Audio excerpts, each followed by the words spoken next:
9வது படியில பூர்ண கும்பம் வைப்பாங்க. அந்த பூர்ண கும்பம் எதுக்குன்னு கேட்டா,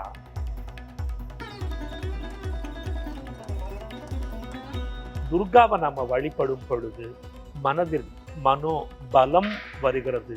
அந்த மனோபலத்தின் மூலமா நாம நமக்குள்ள இருக்கக்கூடிய கீழான குணங்களை நீக்கலாம்.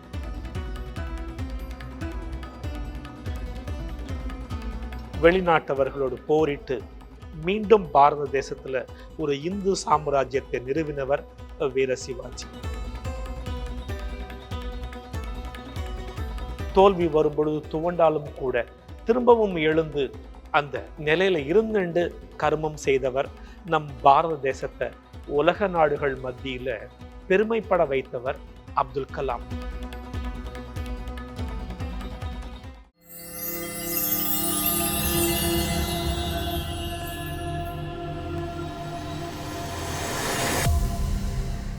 வேலை வேண்டுமா? ப்ளூ ஓஷன் இருக்கிறது. 10th 12th டிப்ளமோ டிகிரி படித்தவர்களுக்கு உணவு, தங்குமிடம், இஎஸ்ஐ, பிஎஃப் இன்சூரன்ஸ் உள்ளிட்ட சலுகைகளுடன் அனுபவத்திற்கேற்ற நல்ல சம்பளம் 15,000 முதல் 30,000 வரை. பெண்களுக்கு முன்னுரிமை. 2,000க்கும் மேற்பட்ட வேலை வாய்ப்புகள் உள்ளன. இப்போதே தொடர்பு கொள்ளுங்கள். Blue ocean. உலகளாவிய தமிழ் தாய் மக்களுக்கு வணக்கம். தெரியும். ஸோ இப்போ நம்ம ஞான யோகம்ல இருக்கோம். சுவாமிஜி, ஞான யோகம்னா என்ன? ஞான யோகத்தோட ஸ்திதி என்ன? ஞான யோகம் பிரயோஜனம் என்ன?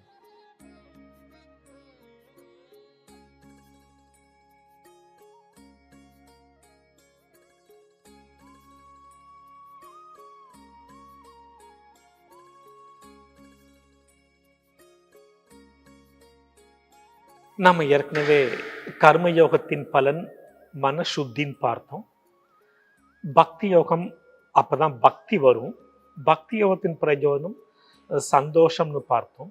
இப்ப ஞான யோகத்துக்கு வந்திருக்கிறோம். எந்த உள்ளம் பக்தி கொண்டதா இருக்குதோ அந்த உள்ளத்துல தான் எப்படி பள்ளத்துல தண்ணி வந்து தேங்கி நிற்குமோ அது மாதிரி பக்தி கொண்ட உள்ளம் பணிவான உள்ளம். அந்த பணிவான உள்ளத்துல தான் ஞானமானது தேங்கி நிற்கும். முகடு மாதிரி இருக்கிற இடத்துல தண்ணி தேங்கி நிற்காது. அதனால பக்தி ஞானத்தை கிரகிச்சிக்கக்கூடிய ஒரு தன்மையை கொடுக்கிறது. இப்போ ஞான யோகம் என்றால் என்ன அப்படின்னு கேட்டாக்கா, ஏற்கனவே பேசின மாதிரி பராவித்யான்னு சொல்லக்கூடிய ஆத்ம வித்யை, அதை பற்றி நாம தெரிஞ்சுக்கிறது தான் ஞானம். ஞானம்னு சொல்லும் பொழுது இன்ஃபர்மேஷன் அப்படின்னு ஒன்று இருக்குது. பட் இங்க நமக்கு இன்ஃபர்மேஷன் மட்டும் இல்லை, கான்டம்ப்ளேஷன் வேணும். எப்போ இன்ஃபர்மேஷனை கான்டம்ப்ளேட் பண்றோமோ அப்போதான் டிரான்ஸ்ஃபர்மேஷன் நிகழும். ஆக இன்ஃபர்மேஷன், கான்டம்ப்ளேஷன், டிரான்ஸ்ஃபர்மேஷன். ஆங்கிலத்துல ஞான யோகத்தை பற்றி சொல்றதுனாக்கா இந்த 3 சொற்கள் தான். ஆனா இது சமஸ்கிருதத்துல பார்க்கும் பொழுது ஸ்ரவணம், கேட்டல், மனனம், சிந்தித்தல், நிதித்தியாசனம், அதன்படி வாழ்தல். ஏன் நிதித்தியாசனம் தேவை அப்படின்னு கேட்கும் பொழுது நம்ம வள்ளுவ பெருந்தகை ஞான யோகத்துக்கு அழகான ஒரு திருக்குறள் சொல்லியிருக்கிறார். கற்க கசடர கற்பவை கற்ற பின் நிற்க அதற்கு தக. இந்த குறள்ல நீங்க பார்த்தீங்கன்னா தொணக்காலே கிடையாது. நாம எப்படி ஒவ்வொருத்தருமே தன் சொந்த கால நிக்கணுமோ, நீங்க சொந்த கால நிக்கணும்னாக்கா கற்க கசடர எதை படிக்கிறீங்களோ அதுல எந்த ஒரு டவுட்டும் இல்லாத அளவுக்கு கசடு அற கற்க வேணும். கற்பவை கற்ற பின் தெரிஞ்சின்றதை நீங்க கான்டம்ப்ளேட் பண்ணணும். இன்னைக்கு கல்வி முறை உலக மக்களுக்கு சொல்லிக் கொடுக்கும் பொழுது ஜாப்பனீஸ் சிஸ்டம் ஆஃப் எஜுகேஷன், நீ ஒரு முறை கேட்டா மட்டும் போராது, அதை ஒரு முறைக்கு 2 முறை ரீகால் பண்ணு, அப்பதான் நீ படிச்சது ஞாபகத்தில் நிற்கும்னு இன்னைக்கு ஜப்பான்ல சொல்றாங்க. ஆனா நம்ம பாரத தேசத்துல பல்லாயிரக்கணக்கான வருஷங்களுக்கு முன்னாடியே ஸ்ரவணம் கேட்டாச்சுன்னா மனனம், யூ ஷுட் கான்டம்ப்ளேட், நீ அதை கான்டம்ப்ளேட் பண்ணணும். அதை 2000 ஆண்டுகளுக்கு முன்னாடி பாரதியார் கற்பவை கற்ற பின் ஒரே சொல்ல முடிச்சிட்டார். அப்போ நிறைய படிச்சவனுக்கு அழகு எதுன்னு கேட்டா படிச்சபடி வாழ்ந்து காட்டுறது. படிக்கிறது ராமாயணம், இடிக்கிறது பெருமாள் கோவில் இல்லை. அப்போ நிற்காதற்கு தக நீ என்ன படிச்சியோ, என்ன கான்டம்ப்ளேட் பண்ணியோ, அதில் கிடைச்ச தெளிவின்படி நீ வாழ்க்கையை வாழணும். இதுதாங்க ஞான யோகம். ஞான யோக ஸ்திதி என்னன்னு கேட்டா, ஒருத்தர் ஞான யோகத்தில் இருக்கிறா இல்லையான்னு நீங்க எப்ப தெரிஞ்சுக்கலாம்னா, அவர்கிட்ட நிதானம் இருக்கும், பரபரப்பு இருக்காது. அந்த நிதானத்தோடு ஒவ்வொரு விஷயத்தையும் எதிர்கொள்வார். திடீர்னு ஒரு சிச்சுவேஷன் வந்தா கூட அவரு கலங்கிறது இல்லை, குழம்புறது இல்லை. அப்ப கூட நின்று நிதானமா யோசிச்சு முடிவெடுத்து செயல்படுத்திட்டு போவாரு. இதுதான் ஞானம் உள்ளவர்களின் நிலை. பாரதியார், அவர் எதிர்பார்க்காத சங்கடங்களா? நம்மெல்லாம் பாரதியார் வரலாறு தெரியும்.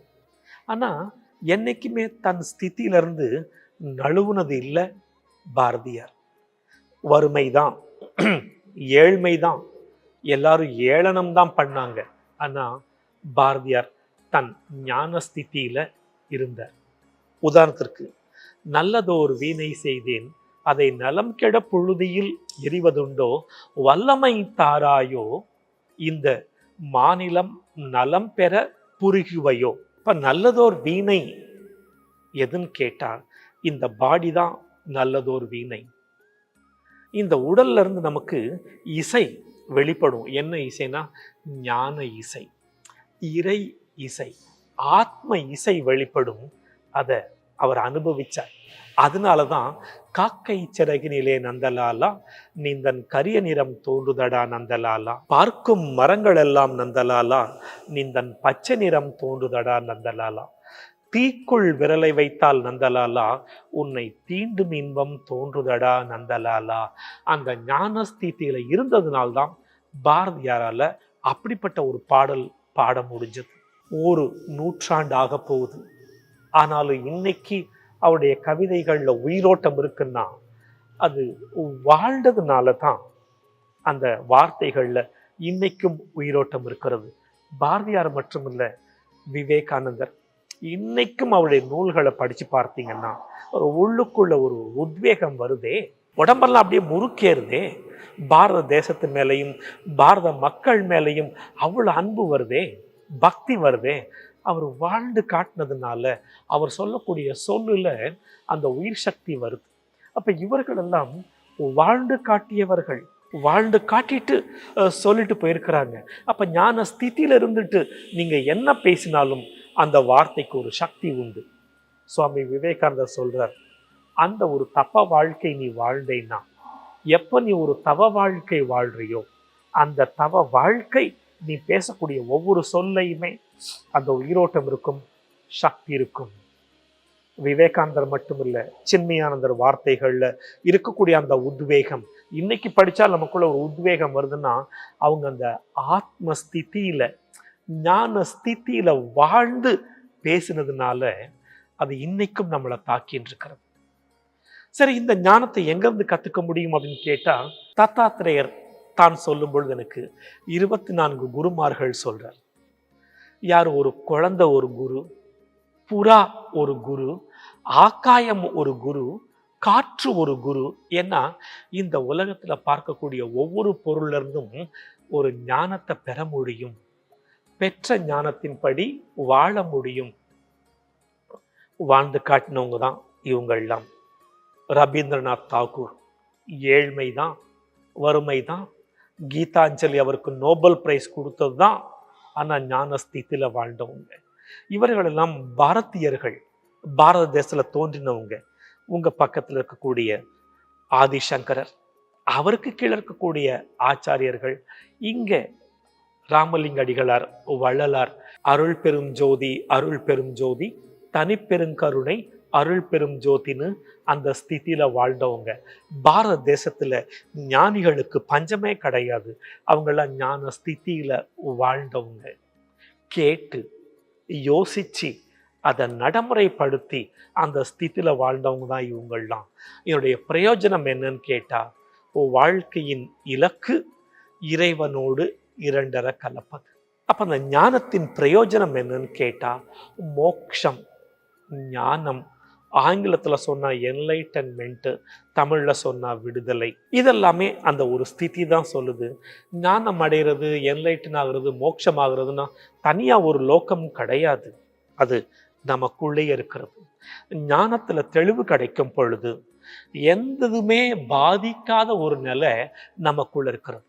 எதாலையும் பாதிக்க முடியாது.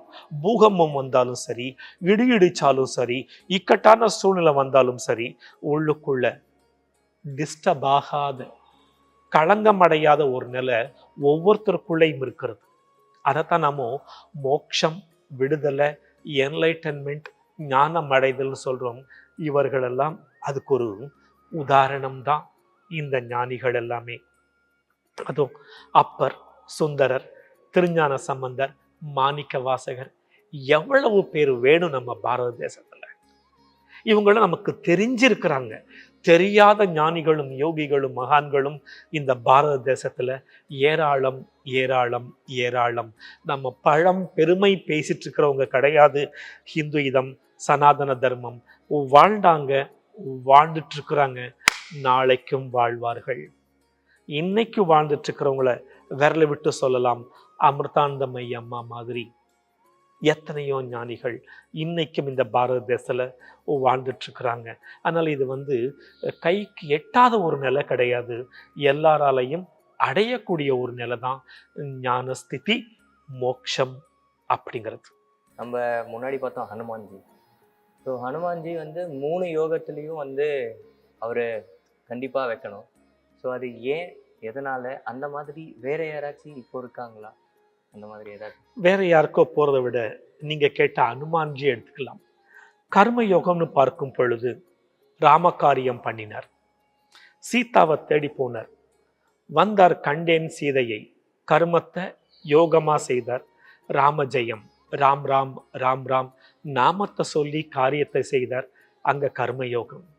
பக்திக்கு தன் இதயத்தையே பிளந்து காட்டினார். எனக்குள்ள ராமன் சீத்தை இருக்கிறாங்கன்னு சொல்லி காட்டினார். ஞான யோகம்னு வரும் பொழுது ராமரே ஒரு முறை ஹனுமான்ஜிட்ட கேள்வி கேட்கிறார்.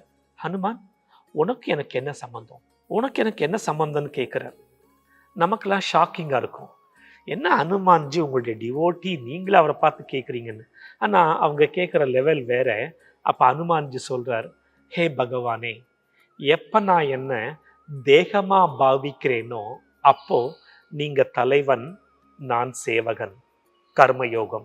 நான் தியானத்தில் இருக்கும் பொழுது நீங்க முழுமையானவர், நான் அதுல ஒரு அங்கமா இருக்கேன்.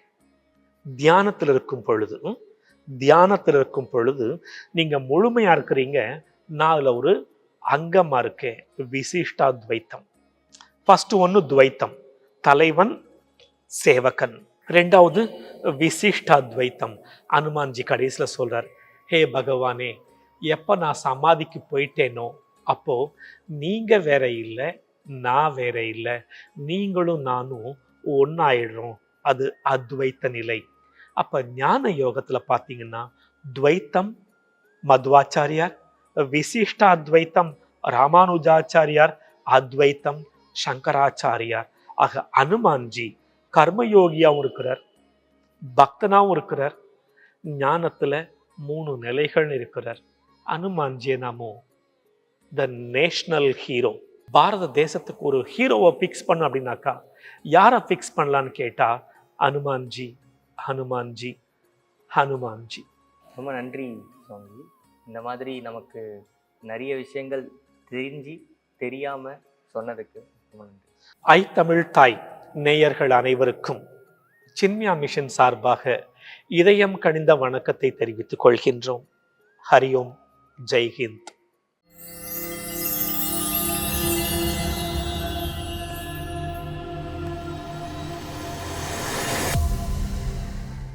வேலை வேண்டுமா? உடனே ப்ளூ ஓஷனை அணுகுங்கள். 10th 12th டிப்ளமா டிகிரி என அனைவருக்குமான நல்ல வேலை, உணவு, தங்குமிடம், இஎஸ்ஐ, பிஎஃப், இன்சூரன்ஸ் உள்ளிட்ட சலுகைகளுடன் அனுபவத்திற்கேற்ற நல்ல சம்பளம். 15,000 ரூபாய் முதல் 30,000 வரை பெறலாம். பெண்களுக்கு முன்னுரிமை அளிக்கப்படும். 2,000க்கும் மேற்பட்ட வேலை வாய்ப்புகள் உள்ளன. இப்போதே தொடர்பு கொள்ளுங்கள்.